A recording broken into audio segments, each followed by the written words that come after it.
so proudly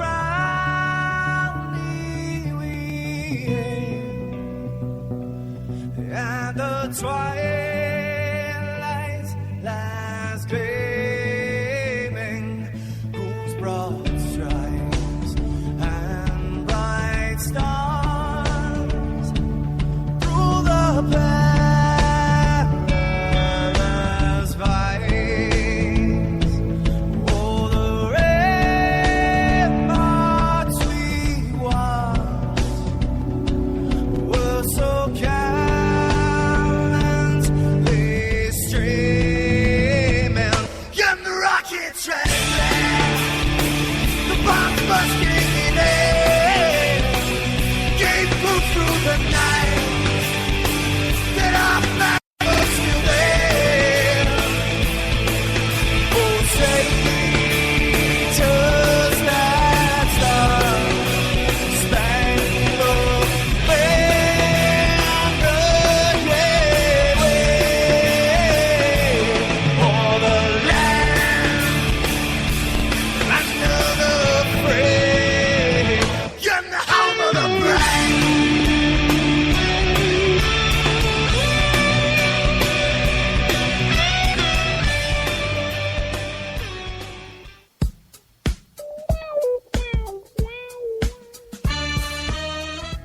Don't be afraid, this is a low fat, and you are listening to HonestAnswerRadio.com. Now, where is the egg roll you guys promised me?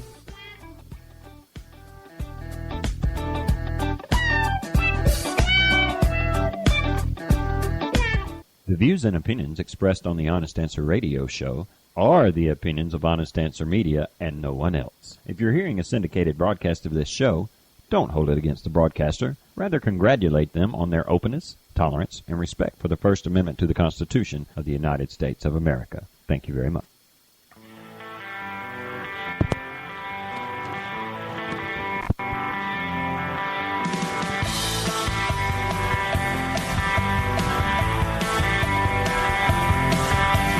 All the times have come here, but now they're gone. Seasons don't fear the reaper, nor do the wind, the sun, or the rain. We can be like they are. Come on, baby, don't fear the reaper. Baby, take my hand. Don't fear the reaper. We'll be able to fly. Don't fear the reaper. Baby, I'm your man. La la la la la la la la.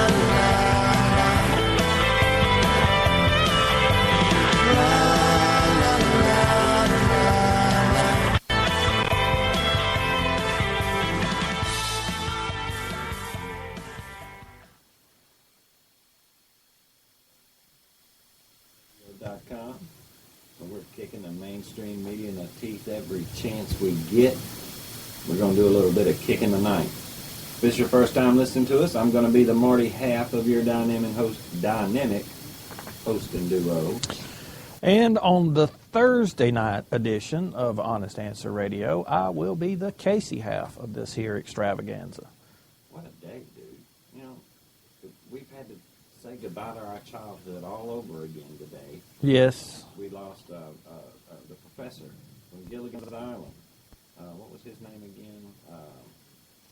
Russell. Oh, God. Don't ask me. I should have known better. I'm sure somebody will stick it out. And Dave Madden, who was Reuben Kincaid on the Partridge Family. Yeah. And we also lost the last female Munchkin from Munchkin Land in The Wizard of Oz. She passed away today as well. She was 82. Wow. Yeah. Goodbye, childhood. They're saying they can't hear me in the chat. Mm-hmm. Can they Methinks me equipment has gone a little bit squirrely there. Hopefully that's got it. Okay, the green I'm light's hoping. on. Yeah, the green light is on, and it was off, but it was clearly switched on. Oh well. I guess they're saying much better now. Not to mention, dude, our connection is going all kind of squirrely tonight. So there's just no telling what's going to happen tonight. The audio could probably get a little bit squirrely, but you guys just ride it out. Hopefully it'll fix itself. Wow. But blame our internets. Is that what it is? The internets? Has to be. It could just be, me not paying attention. But I could have sworn that thing said it was turning. Anyway, all of the people from some of the television shows that babysat us as we were kids, now they're all, let's see, the Skipper, he's gone, if I'm not mistaken. I believe Gilligan's gone too, isn't he? I'm not sure. I believe so. He was never my favorite one. I mean, the professor, Mr. Howell, Miss Howell, they're gone. Just about everybody from that whole show is wiped out. And I thought Reuben Kincaid would be around forever, man. And now wasn't Cassidy, David Cassidy, wasn't he arrested recently? Oh, yeah. I think it was his third DUI or something like that. Something like that. I mean, him and Danny Bonaducci. Dang. Oh, man. Yeah. At least they're still. They got a song they were singing, "Come On, Get Happy, Man." Well, I'll tell you what. Don't pick on them. Speaking of getting happy now, we don't have tons of happy audio tonight, but we do get to end on a happy note. Tonight, when I promised you guys Tuesday that I would have some audio that would be at least uplifting. giggle worthy. At least something we could all giggle at. But we won't tell them what that part is. And I'm not going to disappoint. Just wait and be surprised. But we do have a little audio tonight. We have a clip from our Senator Jeff Sessions speaking to is it the head of the EPA? Yeah. McCarthy is her last name. How appropriate. No kidding. But, Senator Sessions is not happy with that woman. He sent her 2 letters trying to get her to justify, why President Obama is still out there talking about global warming when... Man-made global warming when all the scientific evidence is pointing that there's been a distinct lack of warming. So he's not very happy with that. But she doesn't have to answer him, man. My gosh, he's only a lowly senator. And my gosh, man, she's with the EPA. They don't answer to the Senate. Come on. Or wait. Well... don't they? Well, they're supposed to. Well, either way, it made for some good audio, I'll say that. I've also got another little tie-in from Tuesday. We were playing some Sarah Palin Tuesday night. We got talking about, her, what Katie Couric did to her. And Sarah Palin's response was, what goes around comes around, tee-hee. Well, it just so happens that I have an audio clip from Katie at her new job over there at Yahoo News, which is, again, appropriate because she is a Yahoo if there ever was one. But she's talking to Bob Gates. We've been talking about this book that he's written. Yeah. And I was, I took the same take on that Glenn Beck did, which was, why'd you wait so long to talk about this stuff? Why didn't you resign and then tell everybody? And oddly enough, the left's, they're mad at this book too, but they're mad because they're saying he spoke too soon.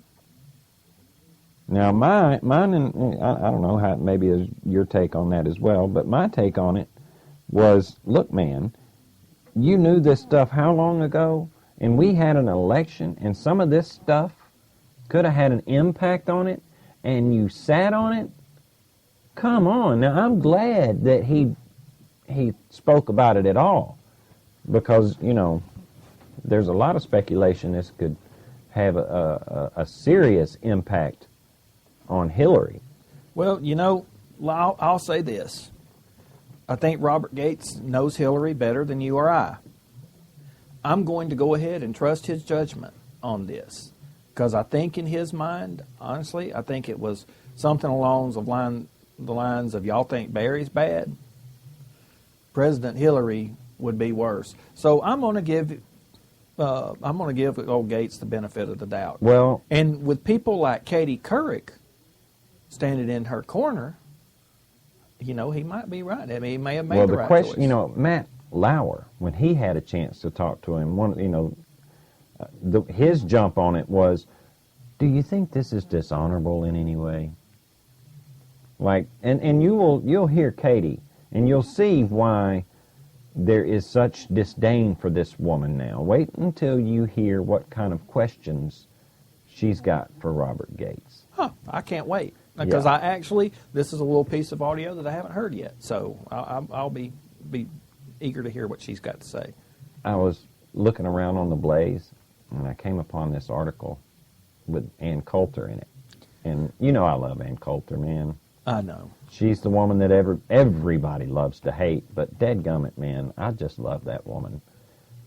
Ed Schultz got to run in his mouth, that's nothing new in wait. itself. Before you get since only 2, 3, or 4 people in the United States actually probably know who Ed Schultz is, we might need to explain it because he's over there on MSNBC, whose ratings are kind of bad. So let's just. He has a show on MSNBC, and Ed Schultz has been one of those long-running.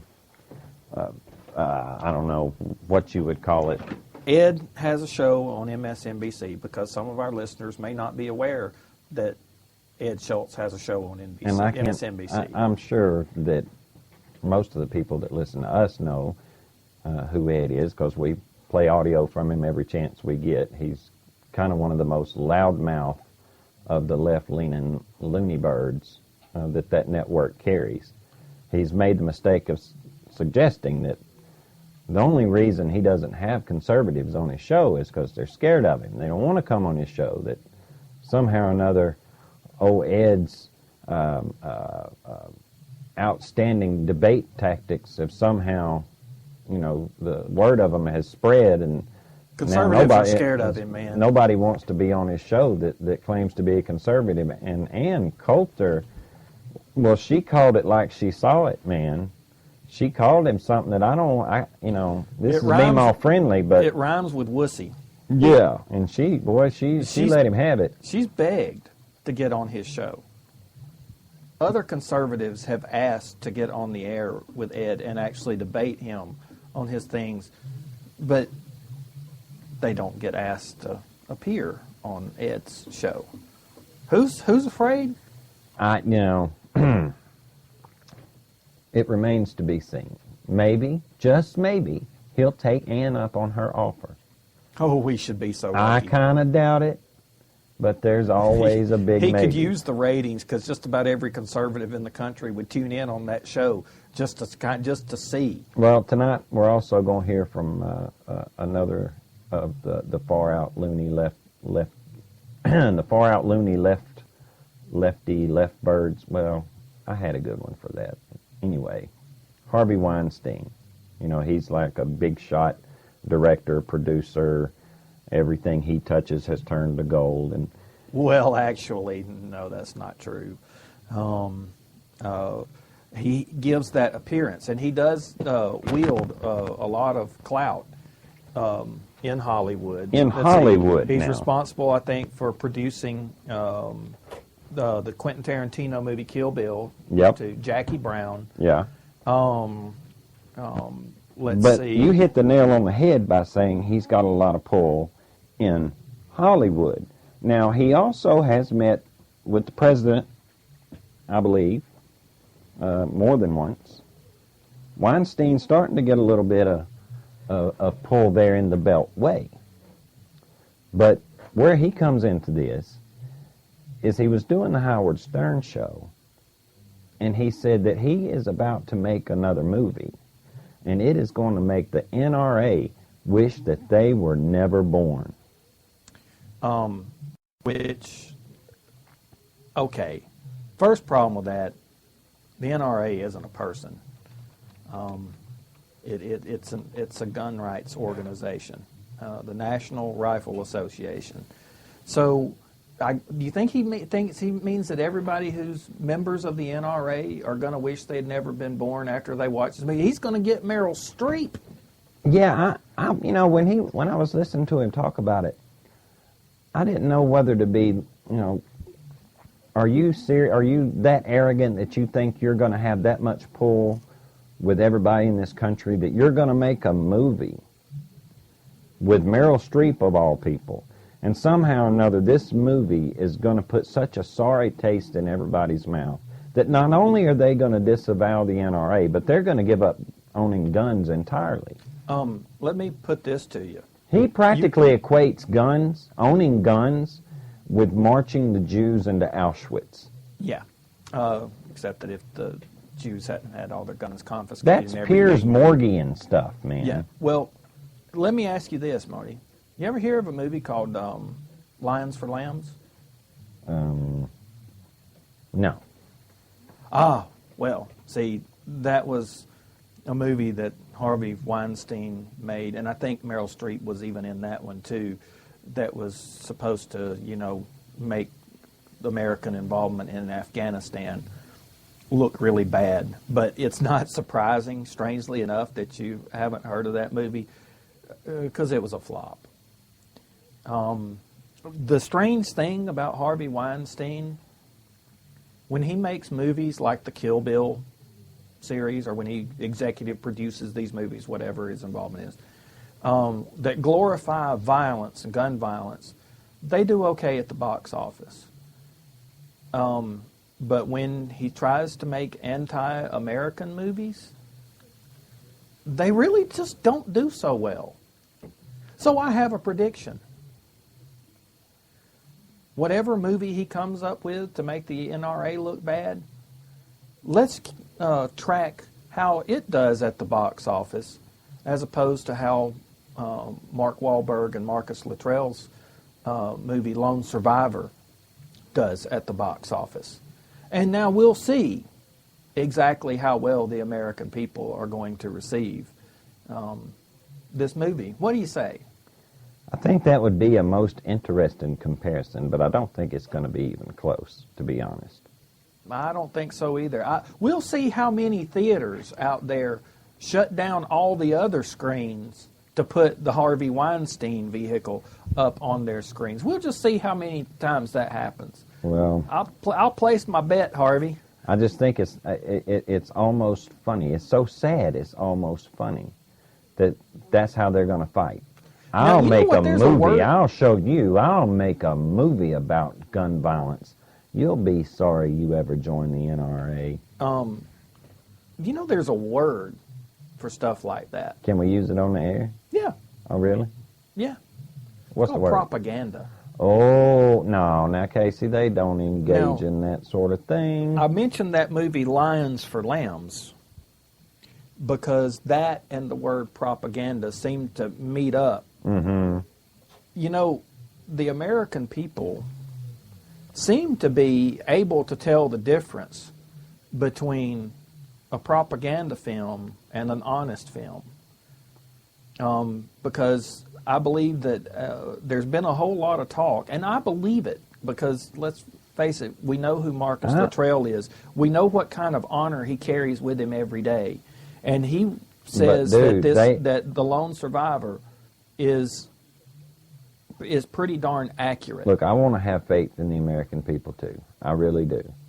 But let's also not forget that they also made Fahrenheit 9/11 into somewhat of a cult flick. And Bowling for Columbine, still making Michael Moore millions today. Both of them big left-leaning propaganda flicks. Yes. And Bowling for Columbine was even about gun violence. And he took on the NRA. He took on Charlton Heston in that movie. Yeah, but the NRA is still kicking. And while those movies may still be making, will be making Michael Moore a lot of money, see, those movies didn't cost very much to produce. When Harvey Weinstein makes a movie. Oh, I got you. See, there's a lot of money, and he's going to have Meryl Streep in it. She doesn't work for chump change. So I'm just saying that when it comes to how much money is spent on the movie, making the movie, versus how much it ends up actually making in Hollywood, you know, I think that I will roll with Mark Wahlberg as executive producer. Look, I hope so, man. I really, honestly, I hope so. But I'm losing faith in my fellow man. I'm starting to see more and more and hear more and more people that have gotten so angry with politics in general that to the point that they're disinterested these days. They're not willing to even listen to the news over the radio because of how vicious it's all become. And it sometimes, man, it seems like the left is winning.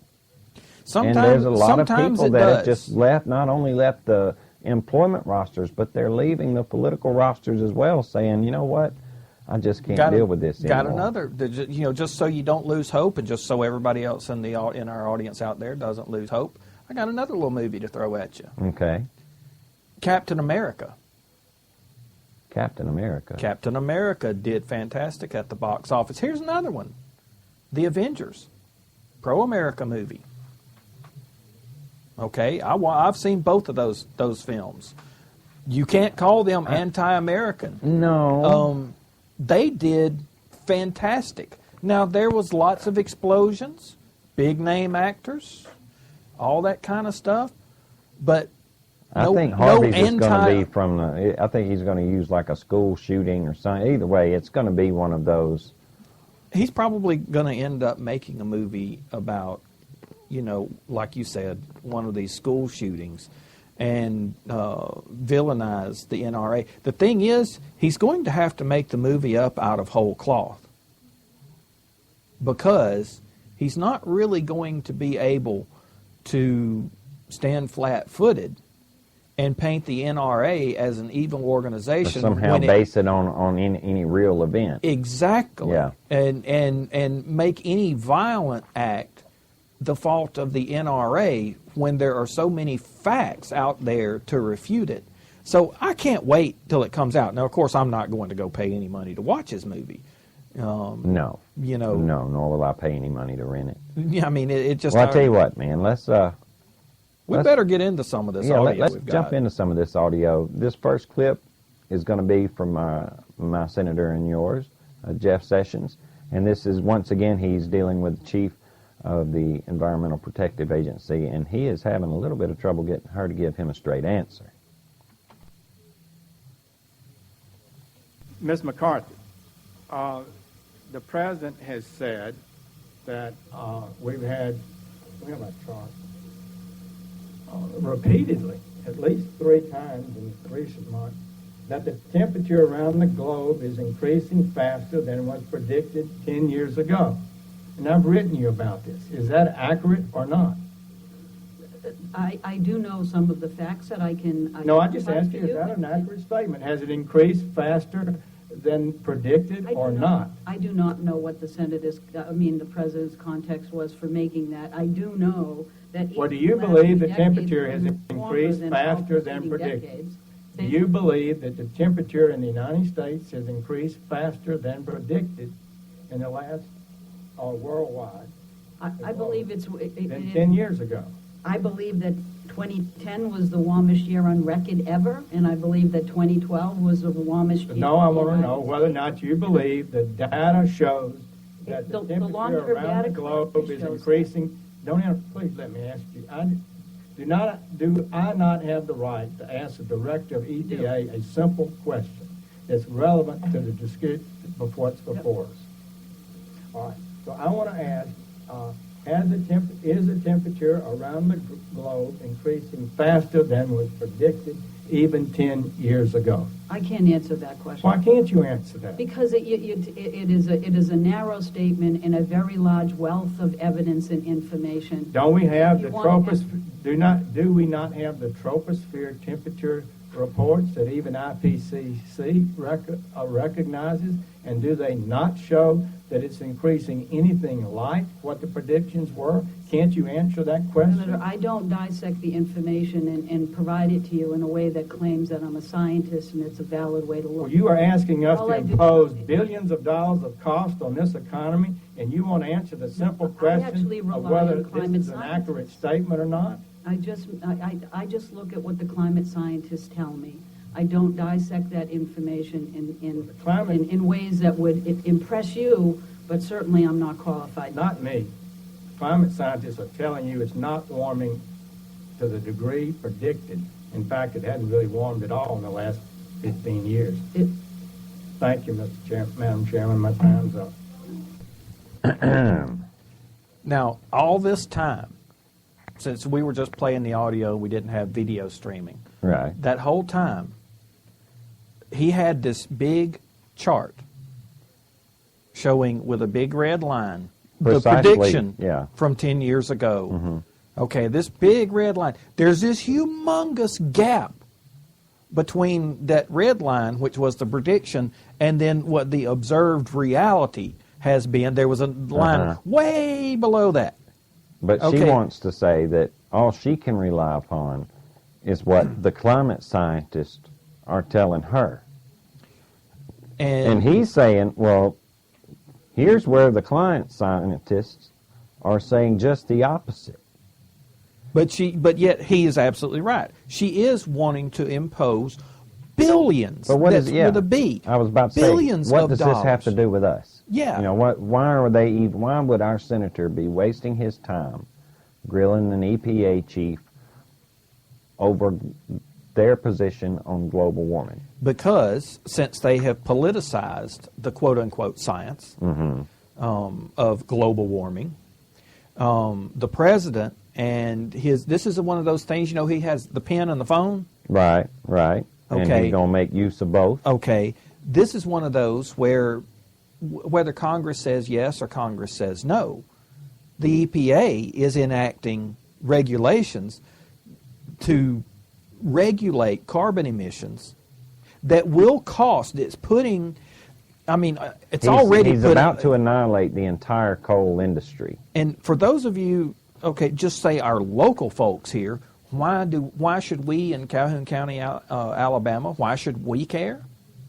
Because, folks, those billions of dollars of regulation that he's going to put in are going to cost people, their jobs. Yep. Because when the EPA says, oh, you know what, getting 95% of your carbon emissions out of this brick factory, that's not good enough. You have to get 99% of yours. And it takes, say, a local Alabama brick factory, it's going to cost them millions of dollars to comply with that regulation. You know what that brick company is going to do? It's going to say, you know what, I can't afford to do this. I'm going to have to, I've got to go out of business. That's right. It's the same thing. And he came right out and said he was going to bankrupt the coal industry. He would make it so expensive that they would not be able to operate. And in the meantime... And he's doing it with those EPA regulations. And in the meantime, by the way, you know, Europe, they're so green over there. Oh, so yeah. eco-friendly. You know, this winter's been, this global warming winter that we've had that's kind of cold and everything. Polar vortex. Yeah, it's kind of caused Europe to start burning more coal in order to power their power plants and keep people's lights and heat No, that can't turned be on right. in the winter. That can't be right. Coal is bad, Casey. And, you know, our coal mines right now, we could be helping out Europe by selling them some of our coal. But, you know, when they make it so expensive that a mine can't even open or remain open, and they love to say, American well, coal, these regulations are for your safety. These regulations are for the safety of those mine workers. No, they're not. No, those a lot of those regulations that come down. The president didn't say he wanted to close them down because he thought they were unsafe. He wanted to close down those coal mines because their Of carbon global emissions. warming. That's right. Because of their impact on man-made climate change. Standing on science, by the way, that it doesn't even exist. The theories are pretty good, though, man. Oh, the theories about how the planet was going to warm up. I mean, Last time I checked, though, theory and fact are two different things. Yeah, the observed data, in other words, what really happened, as opposed to what we were all told was going to happen, there's a humongous difference here. The climate is just simply not as sensitive to carbon dioxide as President Obama has told you that it is. So you mean he's lied about it? Is that what you're saying? He said something along the lines of, if you like your climate, you can keep it. Right, okay. So, Okay. So yeah, liar, pants on fire. Ah, well, speaking of liars, that brings us to another clip that I've got tonight from Katie Couric, man. Since we're going to be talking about liars. Katie! You know, there was a time when Katie Couric was she was actually a journalist. And a darn good one. Look, when she first... It's been a while. When she first got that gig at the Today Show, I remember watching her doing an interview with Barbara Bush. And she looked up and noticed President Bush walking by. So she just jumped up from her live interview there with Barbara and chased down the president and asked him some pretty tough questions. I just don't see that same fire to go after a story or to hold the president accountable for his actions that I used to in Katie Couric. She's no longer, I don't think she should even be allowed to call herself a journalist anymore. She's more of a commentator than anything else. These questions that she was putting to Bob Gates, you can tell that she is just so deeply offended. Are you putting words in her mouth? You know what? You're right. Let's just let her do it. A lot of people have criticized you, as you well know, for writing this book while President Obama is still in office and men and women are still in Afghanistan. Senator John McCain said he would have waited to write this. Madeleine Albright suggested you should not have written this book while you were so angry. Do you think in any way, shape, or form that this was the wrong thing to do? It was just bad form. You have been known in Washington as the consummate team player, a real stand-up guy, a true patriot. Are you worried this might tarnish your reputation?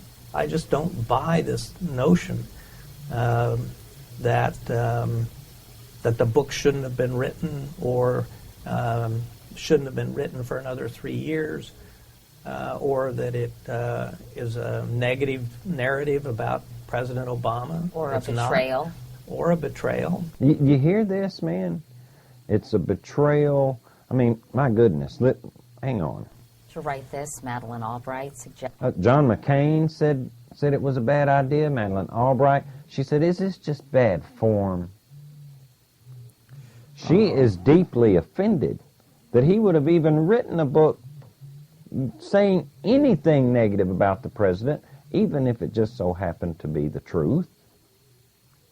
Well, where's the journalistic fire to get at the truth? I think her journalistic fire is more directed into creating a narrative or maintaining a narrative. A narrative, yes. Because they've already created it. I mean, the man was practically walking on water before he was even elected. Alabama fans don't treat Nick Saban with the blind devotion that some of these so-called journalists are treating President Obama with. I mean, you got to give me a break here, man. Is this a betrayal? Does Bob Gates, should he feel like he's betrayed anybody? According to Katie, yeah. I mean, Madeleine Albright said he shouldn't have wrote it when he was so angry. He should have waited till he cooled off a little bit before he wrote it. That just gets me. You know, he shouldn't have written it while he was still mad. You know what? I think Robert Gates, from what people have said about this book, I can't wait to get my hands on it and read it. I can't wait.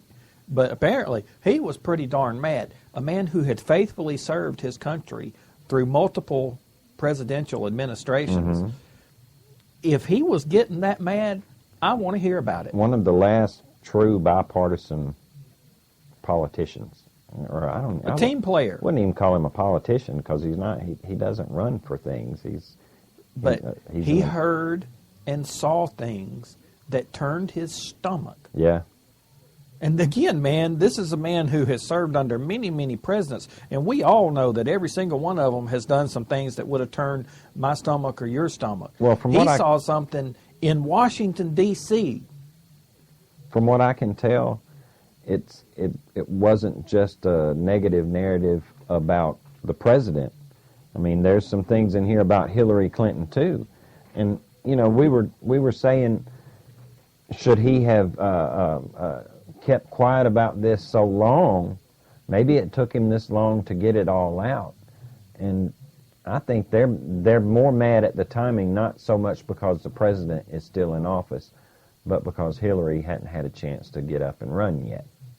Yeah, but like I said, I can't wait to get my hands on this book, because if Robert Gates, a man who has spent so much of his adult life in Washington, saw and heard some things that he couldn't be silent about anymore, we're talking, it's got to be some stuff that we need to know. You know what else this shows too? This also shows how much credibility you can give Yahoo News as a news source. Because, looking around Facebook, I see people posting from Yahoo News all the time. And this just goes to show that you really do need to consider where these articles are coming from. Because this is a pretty good something to go by. This is a good barometer for what kind of news you're going to be getting out of Yahoo. Yep. Well, I noticed that you put them right up there with HuffPo. Yeah, you don't often post anything from Yahoo. I'm not going to. I don't often post anything from Yahoo, and this isn't going to make me start. No. But I think it's pretty telling that you can tell a lot about a company by who they're hiring to be their face, and they've let Katie Couric. She is now heading up the Yahoo News. She's going to be the face of Yahoo News. So I guess we can tell which way that mainstream outlet's going to go too. Because I guess you got to put them in the mainstream. I don't know. A lot of people get their news from Yahoo. Yeah. Well, moving on. You still got some more liars in there? I do. This was the piece I couldn't wait to get to. The Ed Schultz piece, man. Y'all gonna see why he only works for MSNBC. And at the risk, actually, of pumping up his ratings, I'll say this. Y'all, if y'all want to have a good time and just hear some wild inaccuracies, the kind that when they open their mouth and they say these things, you can't help but bust out laughing, you should tune in to Ed Schultz's show every now and then, because, man, it's ridiculous. Okay, let's see here. I'm getting her pulled up. I mean, he has really, over the years said some really, really well, this dumb is only, things. I'm only going to give you about 16 seconds here, man. Oh, thank God. I can't handle a whole lot of Ed, but here we go. This is what got Ann fired up. How can 190 members of Congress be wrong on this? That's how many who are opposing it. Even some Republicans are opposing this. But, of course, Republicans, they're afraid of me. They don't want to talk to me, but whatever. I'll talk to them if they want to talk about it. Because this is bad for workers. Republicans, they just scared of him. They don't want to talk to him. It's bad for the workers. That ought to show you right there. When you start hearing them use terminology like bad for the workers, it's almost like you want to hear the workers' party. You want to hear the word party come at the end of that. Oh, Eddie boy, he's not... I don't even think he could call himself a Democrat. He needs to be talking to Larry O'Donnell as much as he huffs and puffs on the great workers' party, the unions of America unite and all this. But again, keep in mind, folks, this does come from MSDNC. MSLSD. So I mean, we know what they've got over there on that station. But Ann Coulter, she's called him out. Now, well, he's saying they're scared. I mean, he's trying to let on like he's tried to get Republican after Republican to come on his show. And, you know, I don't think it'd be too much of a stretch of the imagination to say I would be willing to bet he's never tried to get one single Republican voice on his show. He doesn't want the Republican narrative, or much less the conservative narrative, to foul his airwaves. You know, one thing that I don't remember seeing clipped from like even Newsbusters, Mediaite, or any of those. I'm not going to say the clips aren't out there, but I haven't seen anything with a title even faintly resembling Ed Schultz debates with anybody. Yeah. Well, that's not his bag, man. Ed's not one of these kind of guys that actually want to, put the other side out there, for debate purposes. He doesn't want to debate so much as he wants to berate. So, I'm just saying that if he was such a powerful source of debate, there would be some clips out there, even if they were trying to prove him wrong. But I don't see too much of Ed Schultz debates with anybody. No, but I'm keeping my fingers crossed that, little Miss Coulter threw the gauntlet down appropriately hard enough so that Ed would be willing to pick it up. I mean, like you said, she called him a pretty nasty name. And it's a name that most men, that's where they say, oh, really? Okay, well, now I've got to show you that I'm not. So with any luck, he'll say, okay, Ann, let's take this fair up. enough. Let's take this up one more notch. Uh-huh. Let's ratchet up the pressure on Ed one more notch. All right? You remember last year over the Sandy Hook debate, Piers Morgan banned Dana Loesch from his show. Oh, yeah, that's right. Okay. He lifted the ban. He did. And had Dana on his show the other night. Now, I haven't seen heard any of the audio, seen any of the video from it. But Piers Morgan was man enough to say, okay, I'll allow a very powerful conservative woman back on my show to debate a topic. That he actually found himself agreeing with her. I understand that part, but I haven't heard the audio yet. But anyway, Piers Morgan was man enough to get somebody back on his show that he had previously banned because he had disagreed with her so strongly. So you're thinking if Piers can get enough backbone that maybe, just maybe, Ed Schultz can too? Well, I would certainly like to tighten up, because let me tell you something, Ed. Look, I tell you what, I'll throw my name in the hat. Ed, listen, if you're listening, Bubby, I would love to come on your show. And, I'm not even a Republican, but dadgummit, I'll debate the Republican position with you. Why not? I'm a nothing and a nobody. But if nobody else would be willing to, man, I would, wouldn't you? Oh, in a heartbeat. You'll offer your services to Ed, too? Absolutely, I certainly would. But let's just say this to Ed. If Piers Morgan is man enough to get a strong woman conservative on his show, you think you could grow a pair, Ed? Something. And get Ann Coulter? Something.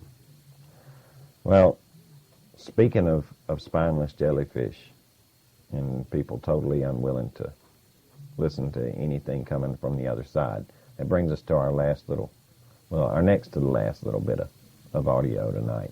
And that's coming from old Harvey. We were talking about that earlier. He's going to show all us gun lovers a thing or two. He's going to make us sorry, because you know what he's going to do? You know what he's going to do? He's going to make a movie. He's going to make a movie. With Meryl Streep. Well, I guarantee you, that would make me sorry. Any movie that I would have to watch that's supposed to have gun violence in it and Meryl Streep, it would be punishment. I'll give him that. It may make me sorry I watched it. But let's listen to Harvey here. This Harvey and Howard Stern. Got to do this one. This has bugged me my whole life. I mean, this has been a project I've searched for ever since my aunt gave me the book when I was a boy. Right. It's an important story to tell. It's a Holocaust story. It's not It's a Holocaust story as much as it's Jews with guns. It's my whole philosophy. Or anybody. It's the idea that when an injustice is that great, you just can't march into the camps. This is the story the opposite. Do you own a gun? No. You don't have any guns? I never want to have a gun. But why, if that story resonates with you, why not own a gun? So that no, this is when you're marching 500,000 people into Auschwitz. Right. I mean, whatever. I'd find a gun if that was happening to my people. Right. I don't think we need guns in this country, and I hate it. And I think the NRA is a disaster area. And I'm going to actually make a movie. I shouldn't say this, but I'll tell it to you, Howard. I'm going to make a movie with Meryl Streep, and we're going to take this issue head on. And they're going to wish they weren't alive after I'm done with them. A documentary type thing? No, a big movie. Big movie. Like a Mr. Smith Goes to Washington. That will move people to perhaps rethink the whole gun situation. Those gun stocks, I don't want to be involved in that stuff. It's going to be like crash and burn. You really envision this? Oh, yeah. You have great visions. I mean, you make these concerts for 9/11. You made the concert, Sandy. Yeah, I mean... no, I think we can do something. So he's going to make a movie with Meryl Streep. It's going to be like a Mr. Smith Goes to Washington type thing. And after you see this movie, it's going to put such a sour taste in your mouth on organizations like the NRA that stand up for the Second Amendment that you're going to wish that you weren't even alive. You're going to burn your NRA membership card, go take your guns and give them to just break them into pieces, beat them into plowshares is what'll happen, because they don't want to turn them in. Somebody else might use them. So, yeah, I'm buying this. What about you, man? Well, I'm buying that he believes he can do it. That's what's so sad, that it's silly. He really, truly believes. He can see this in his mind, that this movie is going to be so powerful that it is going to change the American citizens' perception of their right to own a firearm and keep it in their home or keep one on their person. Now, what got me was in that little clip. He was talking about if he had been a Jew in Nazi Germany, he would have been finding he would have a gun. found a gun. Now, Harvey, if you legislate them out of existence, which is what that's Hitler what he's did, asking that's for, what yeah. Hitler did. Where do you find a gun? Well, they don't grow on trees. You can't dig them up like potatoes. Okay. There you go, throwing a wrench in his cod there. Well, man. see, this is the the fallacy. This is the where the reality just completely doesn't match the fantasy world in which Harvey Weinstein lives. Perhaps if there had been an organization like the NRA present in Germany and they were able to keep Hitler from legislating their right to own a gun out of existence, well then, perhaps a gun might have been able to have been found, Harvey.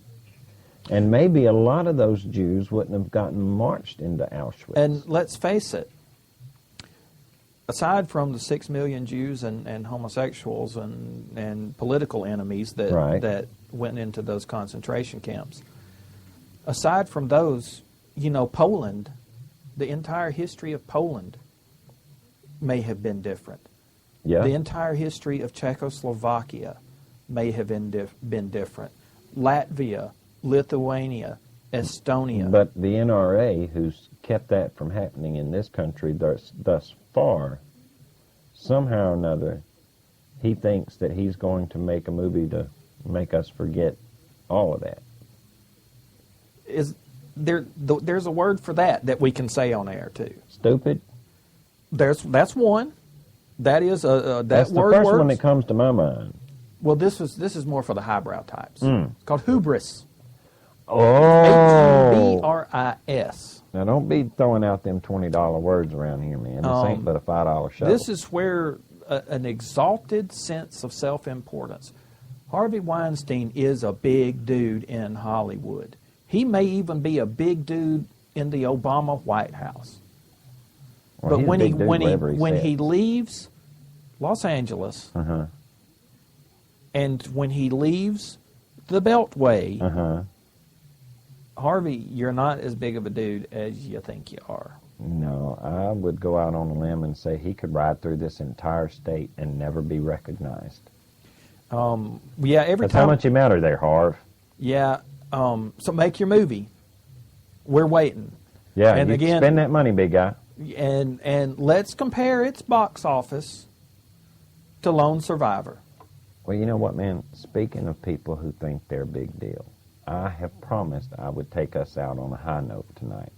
Or at least leave people giggling. And I'm going to do something tonight. This is the first time in the history of Honest Answer Radio that we've ever played any audio relating to Justin Bieber. But, man, I just got to. Well, let's face it, it was kind of hard to find a high note to leave people on. It really was. So I had to look deep, man, and I found a story on TMZ. They're a gossip rag, that's true, but TMZ has been pretty accurate on some of their scoops. And Sure. They were the very first ones to tell the story of Justin Bieber getting into trouble with the Los Angeles Police Department for egging his neighbor's house. Now, the allegation is that Bieber snuck over next door to his neighbor's house and threw a bunch of eggs, right? Mm-hmm. And it like he hit his door. And this door is this really, really expensive outside door that's, the wood is hard to come by, and this egg got into the wood. It was a rotten egg, wasn't it? Rotten egg in the wood, and now it's all ruined. And this fella's going to have to buy a new door. The paint and everything, what he had painted the outside of his house with, apparently this is some high-dollar stuff. Really hard to come by again. These eggs have ruined it.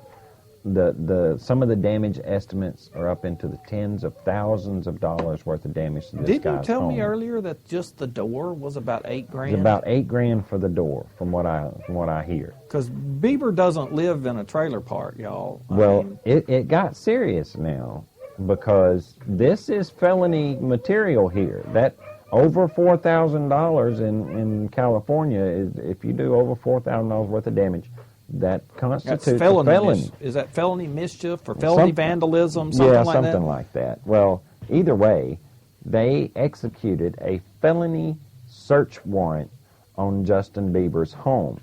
They snatched his phone out of his pudgy little fingers, and they're going to look through it to see if they can find any texts or anything relating to us. But TMZ has their little their show that they run on, not just on the internet but on television, TMZ Live, and they were talking about this little incident. One of his friends got arrested during this raid because they found some drugs or something close by.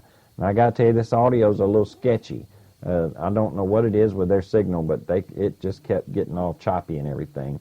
But I tried to take as much of the chop out as I could. So check this out. We'll leave on a high note tonight. Life. You are explaining way too much. Anyway. How about, you know who does have some trouble? Justin Bieber.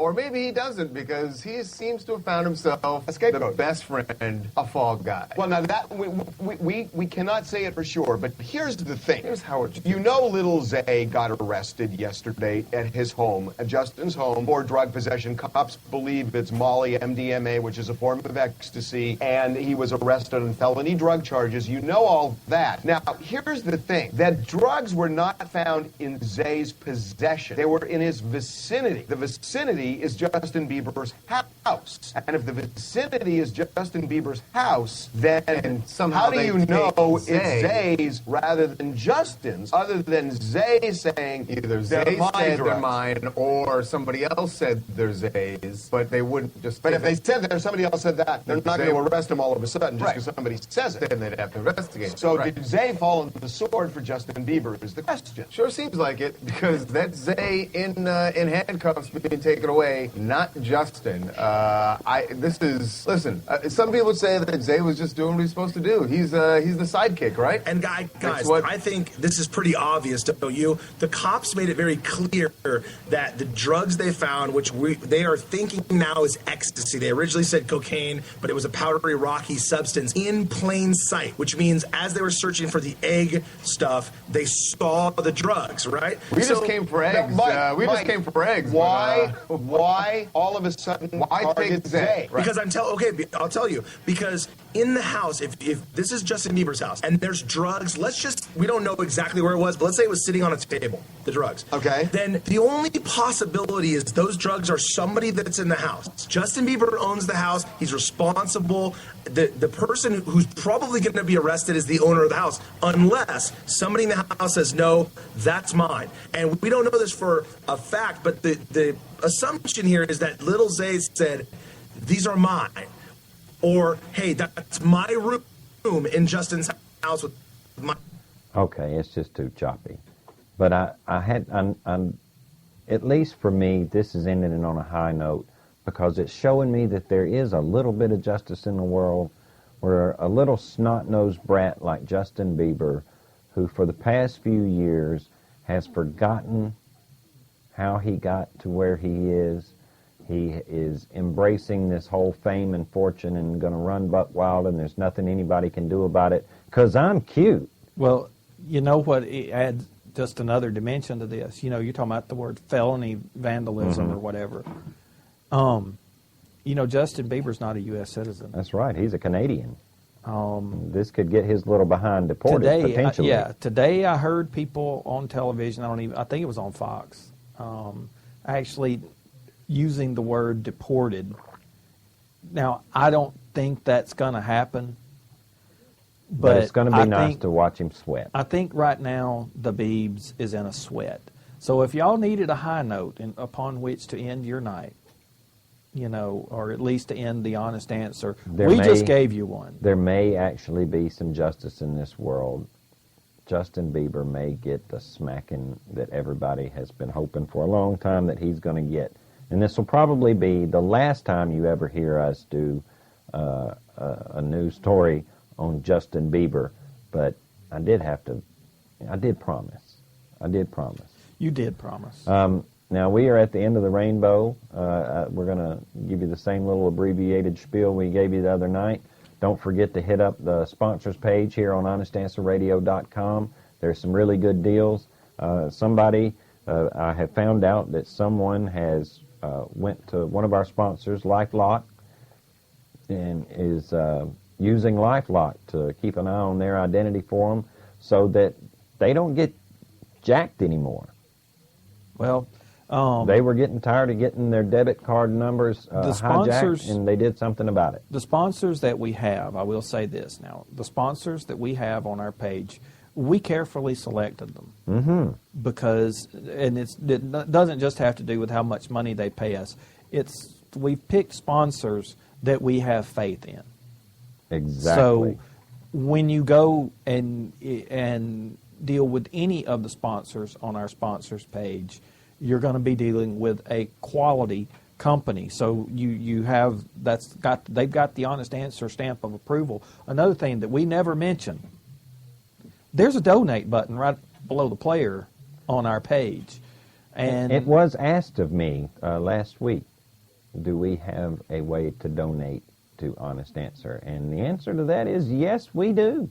Yes. If you feel so led, click on that little donate button there. Marty and I are absolutely terrible when it comes to self-promotion and trying to ask people to pay us for what we do.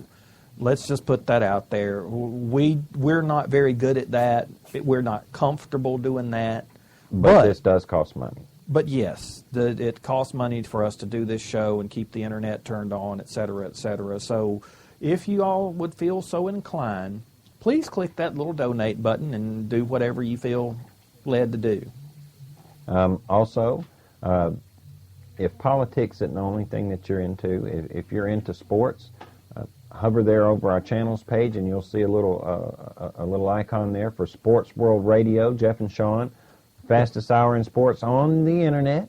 Absolutely. And there's also a button under there that says Challenge from the Heart. If you click on that button, you will get to the Pastor Rick's show. That's Pastor Rick Hope from Lillian, Texas. If you are a Christian, Rick can help you gain strength in your faith. If you are not a Christian, Pastor Rick will introduce you. And he can explain what this whole Christian thing is all about. There's a whole lot of talk about how Christians are supposed to act, and you're supposed to think this way. You can't feel this way about something. That's just not Christian. Most of the people saying those things have no idea what it means to be a Christian. And if you will click on that little button there, Challenge from the Heart, Rick Hope can give you a really good idea of what it means to be a Christian in today's society.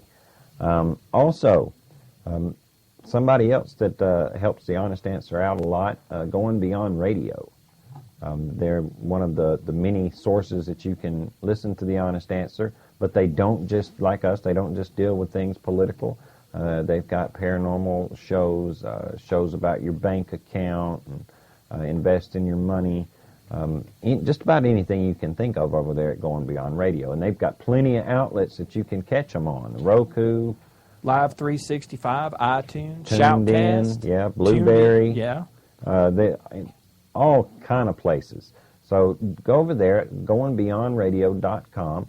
Give them a shout, man. Tell them we sent you. Well, all right, dude. This is Thursday, which means we won't be back again till Tuesday.